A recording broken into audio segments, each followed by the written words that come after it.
ভারত সরকারের উদ্যোগে পূর্ব বর্ধমানের ঘুষকরায় ইলেকট্রিচুয়াল প্রপার্টি রাইটার্স সম্পর্কে একদিনের সেমিনার।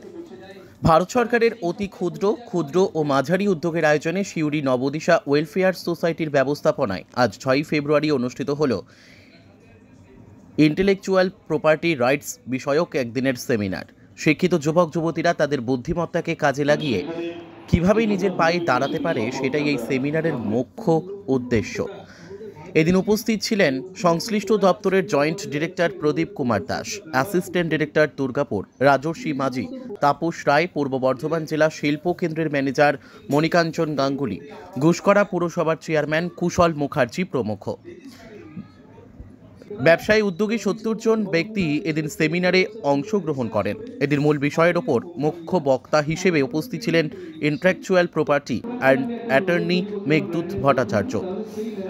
এদিন কেন্দ্রীয় এবং রাজ্য সরকারের নানা সামাজিক সুরক্ষা প্রকল্প নিয়ে আলোচনা হয়। তেমনি কোথায় কিভাবে উন্নত প্রযুক্তির প্রশিক্ষণ পাওয়া যায়, সর্বোপরি সরকার কিভাবে মূলধন সরবরাহ করে, কোন প্রকল্পে কত শতাংশ অনুদান পাওয়া যায় সেই বিষয়ে বিস্তৃত আলোচনা হয়। Bureau report, S news Bangla. Lakh lakh product, আমাদের ভারতবাসীর লক্ষ লক্ষ প্রোডাক্ট যেগুলো আমাদের অ্যানসিয়েন্ট, আমাদের পূর্বপুরুষরা ব্যবহার করতেন, সেই সমস্ত প্রোডাক্ট বা সেই সমস্ত ফর্মুলা, সেই সমস্ত ইনফরমেশনের উপরে রিসার্চ করে বাইরের কোম্পানিরা তার উপরে পেটেন্ট করে নিচ্ছে এবং তার মধ্যে তারা একটা শর্ত দিয়ে দিচ্ছে যে আমার প্রোডাক্ট ব্যবহার করলে আপনাকে এই পয়সা দিতে হবে। এবং আমরা বাধ্য হয়ে সেই সমস্ত প্রোডাক্ট সকাল থেকে রাত্রি ঘুমোতে যাওয়া পর্যন্ত যা কিছু দেখবে সমস্ত, যেমন ধরুন আমরা নিম পাতার জল যদি আমরা বয়েল করে ওটা ঘরে স্প্রে করে দিই, ওটা ঘরে কিন্তু মশা, মাছি বা মাকড়সা আসবে, ওরা প্রত্যেকে যাবে বা টিকটিক করে বেরিয়ে যাবে।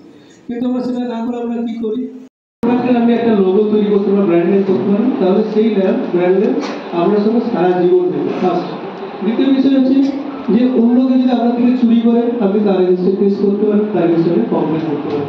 তৃতীয় বিষয় হচ্ছে আপনার আপনাকে এই যে কোয়ালিটি অ্যাসিওর করলেন, আপনার সারা জীবন এই কোয়ালিটিটা আপনার একটা প্রতীক হয়ে থেকে যাবে। আমাদের সঙ্গে ডিআইসি অফিস থেকে ম্যানেজার আছেন, ব্যাংক থেকে অফিসার আছেন, সবাই মিলে চেষ্টা করছি যে সামনে সবার ইকোনমিক কন্ডিশন কি করে ঠিক করা যেতে পারে। কতগুলো আমি ইনফরমেশন দিই, শুনেছেন আগে যে